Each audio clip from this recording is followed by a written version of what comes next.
I am Agent 47 from the world-renowned Danish computer game franchise, Hitman. I have been killing people for 25 years. So listen up and pay attention. From the world of gaming to the power of the cloud. Give it up for my boss. And welcome to the stage, the CEO of IO Interactive, Hakan Abrak.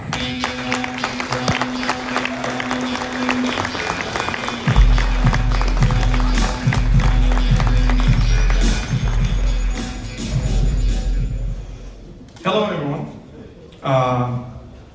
As Agent 47 said, I'm Hakan. I'm the CEO and co-owner of IO Interactive.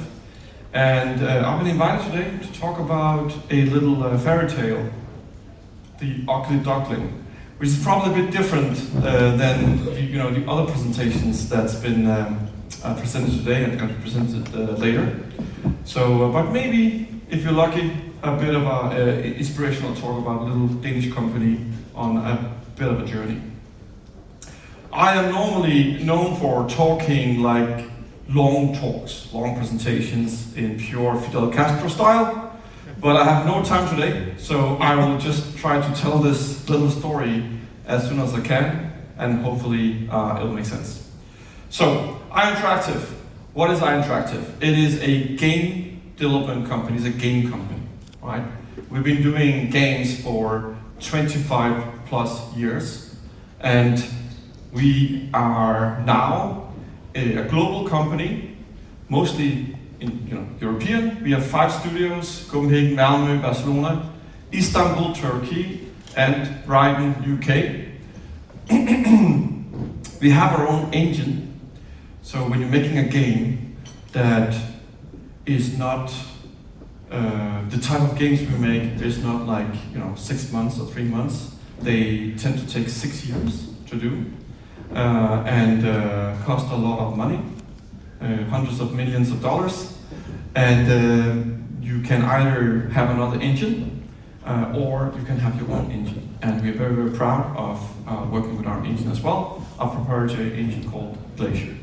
We have at the moment 3 games in development, and you're never better than your last game, and our last game was Hitman 3 in a trilogy, which did pretty well. Talk a bit more about that. We've been very productive. We've been making games. We've been releasing games every 2 years, in average for 25 years almost.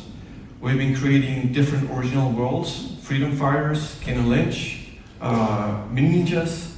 But Hitman is obviously the franchise that we're known most for. We're working on something new as well. I'm going to come back to that. But Hitman today is, it's a franchise that was invented in a cellar in Valby, and today it's a global franchise.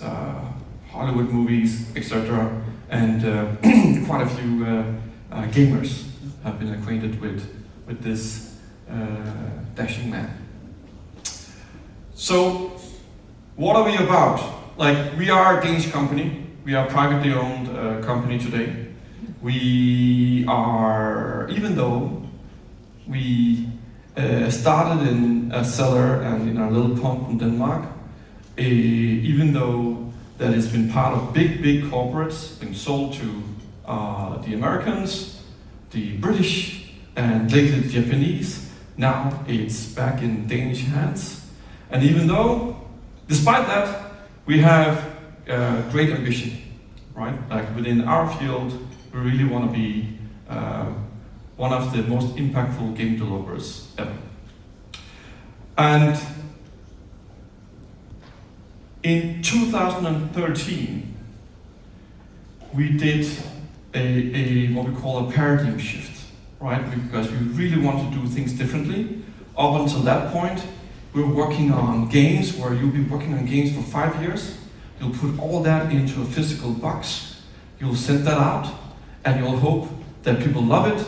It's almost like having a baby just leave it in the river and just hope they will love it. And if they don't, it is what it is. We'll go on to the next one and make another baby and hope they will love that, so forth. But we thought in Denmark, well, let's be a bit more sustainable. What about creating a platform where it's evolving and you can keep creating experiences? So literally, and I know maybe some of you are working with engineers and developers, I literally stood in front of hundreds of people, mostly engineers, logical thinking people, also creatives, and said these very words: first kiss, everlasting love. That's what we're going to have with our community. They did not get it right away, but we kind of got it later. So this is something we embarked on building this platform in 2013. And the idea was to build 3 games in one executable. So every time you did a new product, it will like retroactively work with the old one, and it will just keep on growing the community with the fans and the gamers and whatnot. And we wanted to be live. So what we call a single player game is not very usual that it's online and live. We wanted to make online so we could have quick events and quick live events and exciting experiences that you normally wouldn't have in a single player game. Something that, for example, could pop up in your phone and say there's a new target in this city this weekend only for 48 hours. Real time, go in and try to see whether they can take the target out. Right? These things were impossible, but with this structure, we're trying to make that possible. And we had to like with our engine, completely change the way we were developing this, our complete paradigm shift, right? So instead of putting all that in a molded fashion into a box, we had to kind of make everything agile, moving and updatable and get to the cloud and be always online. So all that was very, very interesting. And we were ready for a big launch. All our money, all our bets, and we were owned by a Japanese company at this point. 2016, all our bets was into this, right? Great hopes for this, revolutionary ideas. Then we launched. However, even despite the platform being progressive and creative and really, really good for the fans, the business model back then, when I was the production director, the CEO back then with the Japanese, we were all working on a different business model where we say, instead of a whole game, let's start with a starter pack in one mission, and then just like TV show, going from cinemas to TV show, every month we'll deliver another mission. So we'll be like a Trojan horse. Instead of selling the normal 3 million copies the first month, we will sell at a lower price. We will sell to 5 million people, 7 million people, and they will love it. And then they will update it, and hence the Trojan horse strategy. It failed miserably, completely. Nobody understood what was going on. Everybody were like skeptical. This is I'm attractive, you're normal, you have a whole campaign, what is this? Is this cheating and all that? So in terms of what we created for the fans and for longevity and sustainability and what the business model was, it did not gel. So even though we had a really good game, we got like 77 Metacritic. That's kind of a scale from 0 to 100. Not bad, but there was a lot of mistrust. There was a lot of, what is this? What is this, this experiment these people are doing? I'm not gonna buy, I'm gonna wait, and all that. And we needed the money, right? So that was not good.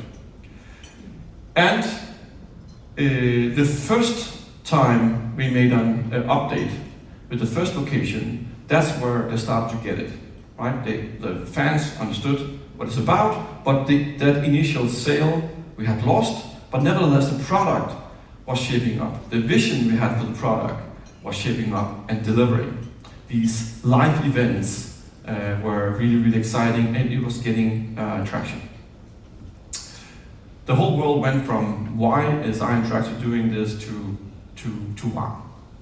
And we were getting a lot of eyes, a lot of attention. All that was amazing. And finally, when we had the whole product, we got super praise from the reviewers and the press as well. And starting from 77 with a lot of distrust, but ending at the season finale at what we in our industry would say a fantastic place. Let's just see a little video that we back then released to celebrate this love we got from the community back then.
So, critical acclaim, everybody happy, community's happy, all good, yeah? But it was clear that the glass was only half full or empty, as you would say.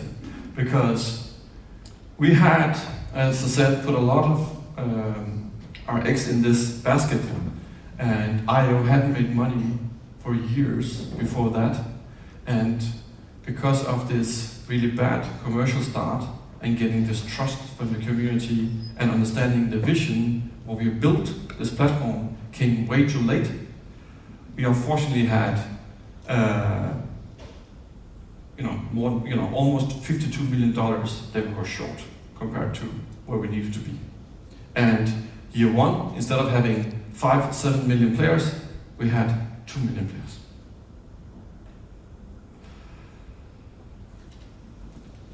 This meant that Square Enix chose to, they tried to sell IO Interactive, but we are 200 people. We costed almost $3 million a month in running costs. And they couldn't with that short of a time and the track record there was financially.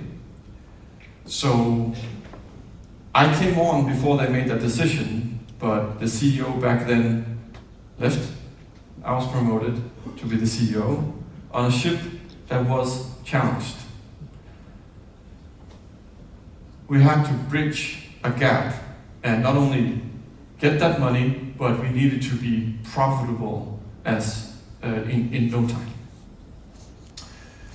So I made a plan together with people around me, and I made a plan that was to really use the platform we had. So besides making more content, new missions, we're also talking about, well, we built this, now we can make awesome things, like we can make Start of It free, like a true Trojan horse, without any impediment, obstacles, because we have this flexibility now. It's not one molded product, but it's very agile. It's on the cloud, it's online, we can do all these things. So I made a plan, a 90 days plan on how we're going to turn things around.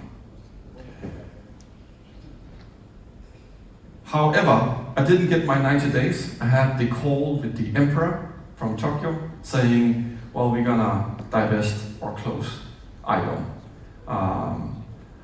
And they also made a press release about that there's no guarantee that IO can continue. They'll try to sell it.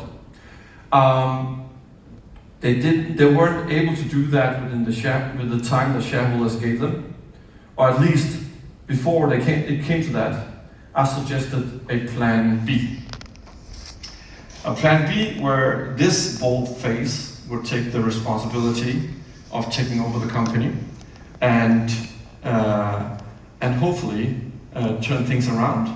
And if you couldn't, within no time, then this bold face would be the face in the papers that closed Ion Interactive and not Square Enix, the Japanese company. So I will take the fall. So with what I had in my savings, house, whatnot, we did a management buyout with some partners in Iowa. And we were in a place where we had, this was actually the call where they were like, okay, what is the plan B, hakan? This is where it kind of happened in Malmö, where I was looking for investors, running from door to door. And we took over the company with 3 months of a runway. We had 3 months left. We wouldn't be able to pay people's salaries after that. We made a statement to our fans that we are committed to this vision, we're committed to what we have created, and then we believed it's hard times, but we believed that we could turn this around. We got a lot of love for our community, so that love was there, and that really is what kept us going in believing that we have something that is special. We need to find a way not to close IO, not only the chapters that have been there, but for all glorious chapters in the future. We believe it. So,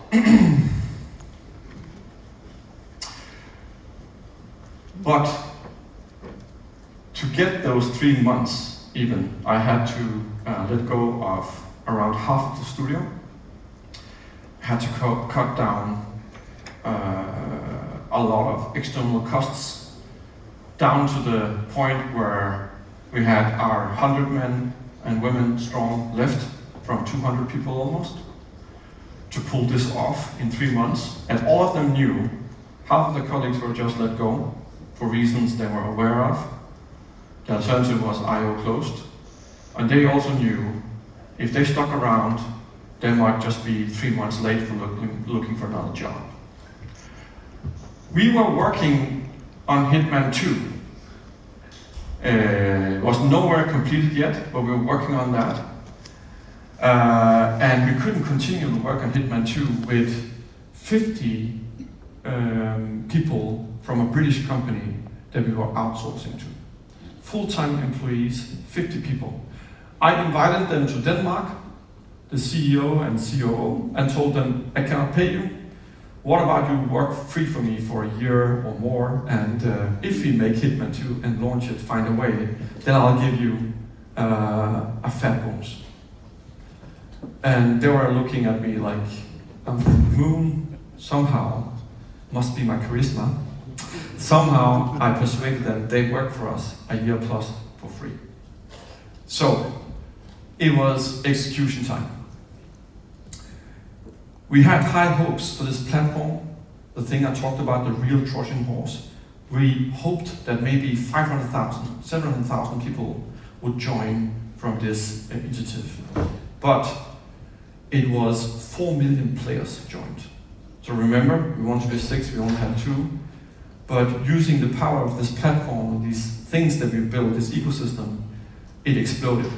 Now, not all of them were paying customers, it was free, but we got like 10% of them paying, which was amazing, because the day of defeat, the 3 months extended to 5 months, 6 months, enough for us to be able to do the expansion packs, enough for us to do more missions, enough for us to make a deal with Warner Brothers on a distribution deal to finish Hitman 2 and have them be a distributor for us. We not only removed the deficit with that, with Hitman 2, we also made money on top of that. So Hitman 2 was the big make or break, and we made it.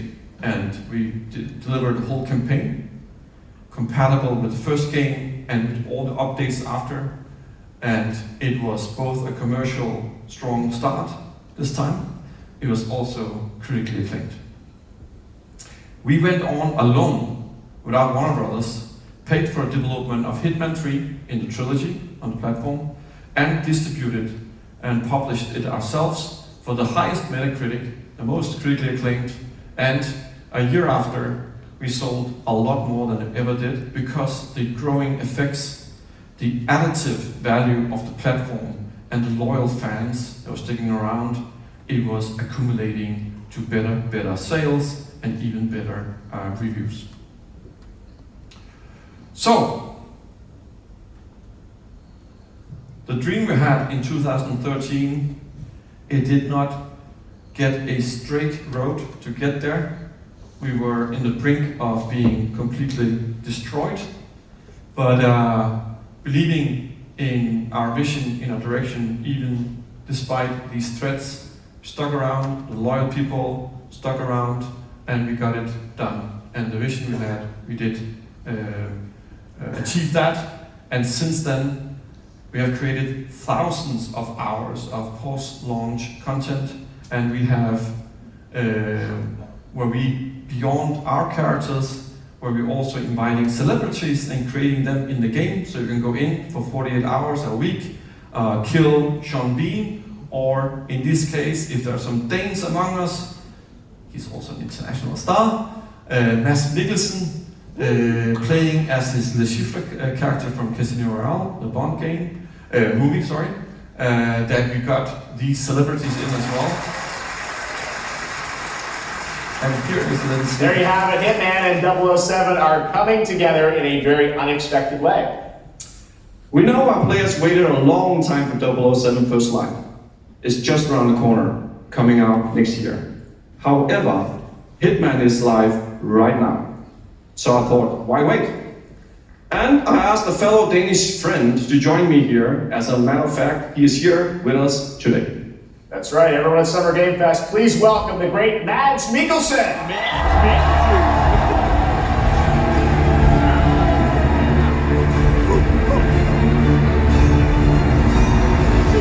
Good to see you, Mads. Thank you for joining us. Thanks for coming to Summer Game Fest. Mads, you are Cliff, but you're also Agent 47's next target as Le Chiffre, the villain we know from Casino Royale. Yep, that's it. And you know, this is, I've always had a deep love for this character. It's a role that means a lot to me because of a lot of reasons. So when Hakan gave me the chance to step into the shoes of Le Chiffre once again, I did not hesitate for 1 second. But this time is a little different.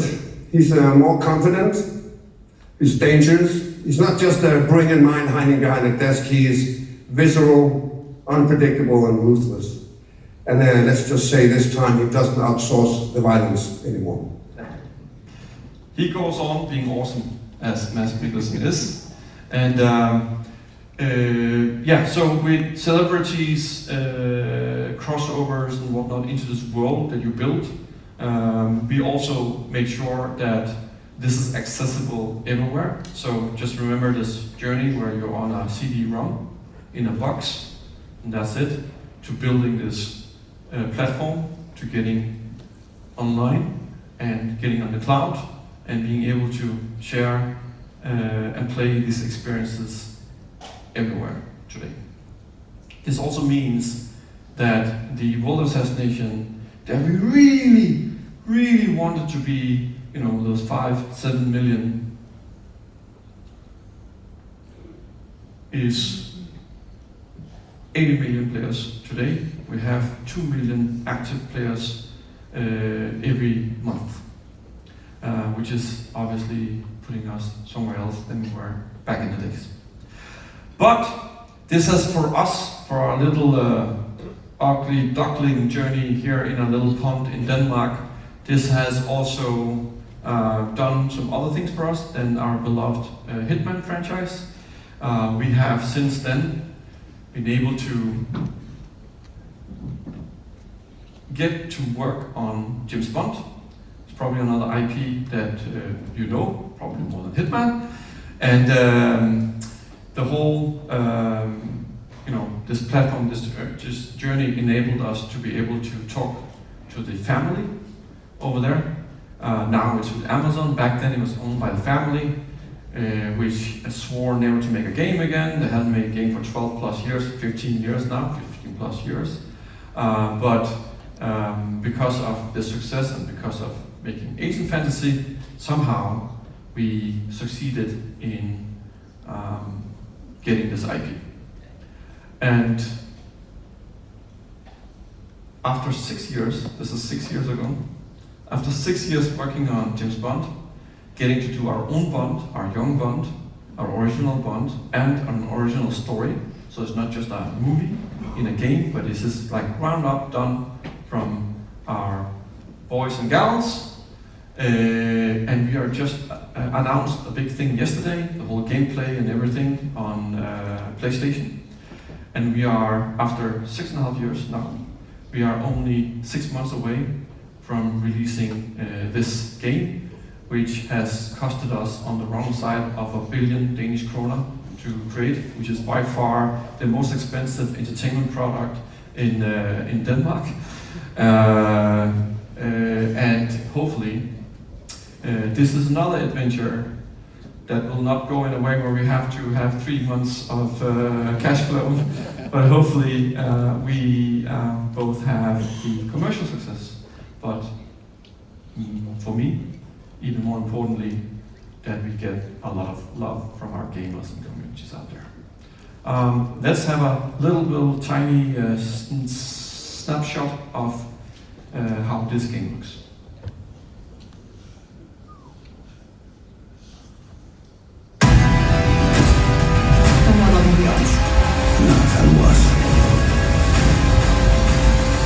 In that case, what are we waiting for? No sign of Gobbler 9. we need to inform M. No time. I'm going after him. Make him call off the attack. Are you out of your mind? Oh, be careful. He'd been the phone.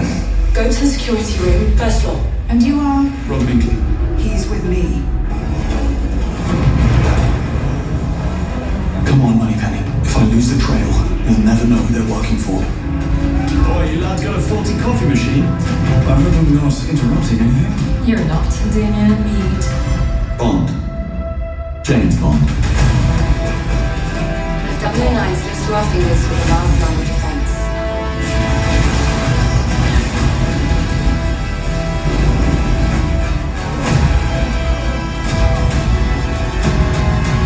Someone just tried to kill me. Tell me you call him.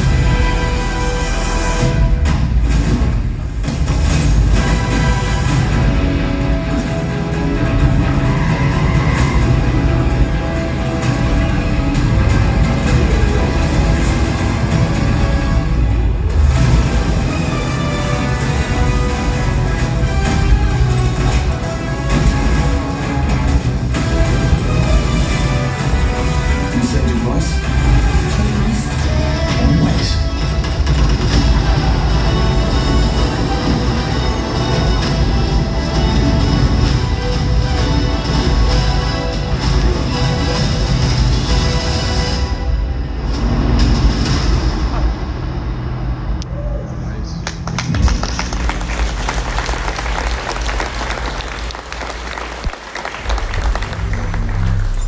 Thank you.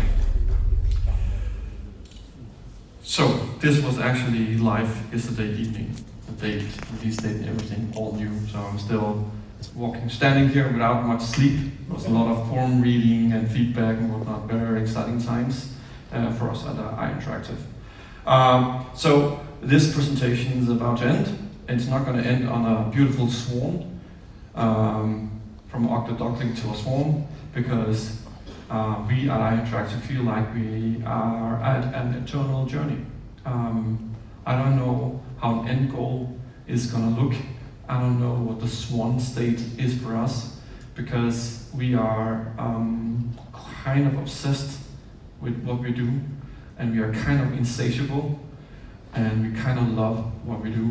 And sometimes, even though we can be extremely demanding and hard at times, I just feel like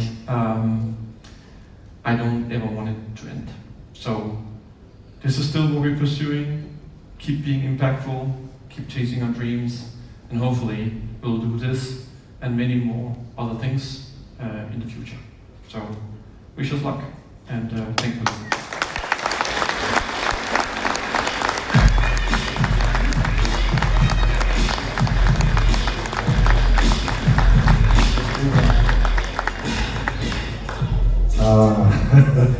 Okay, I'm biased. Wasn't that great?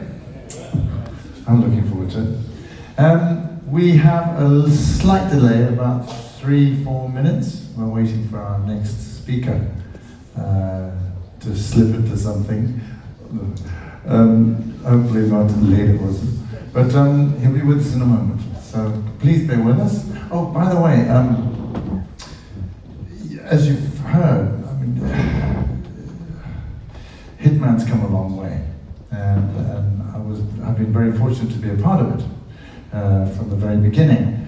And when Hakan took charge, he came completely as a surprise to us after Hitman 1, when it got so incredibly well critiqued that Square Enix just pulled the plug and just went, nah, we're going for Marvel. It was a massive surprise, a real body blow to the incredible people at IO Interactive who work so hard. I mean, I just turn up at the end and do the voices, but they work their socks off for years. So that was a real body blow for IO Interactive, and it's, for me, been an extra special bonus to see how well they've done since. So yeah, Square Enix, up yours. But our next guest will be with you in a few moments. Okay, please stay seated. Thank you.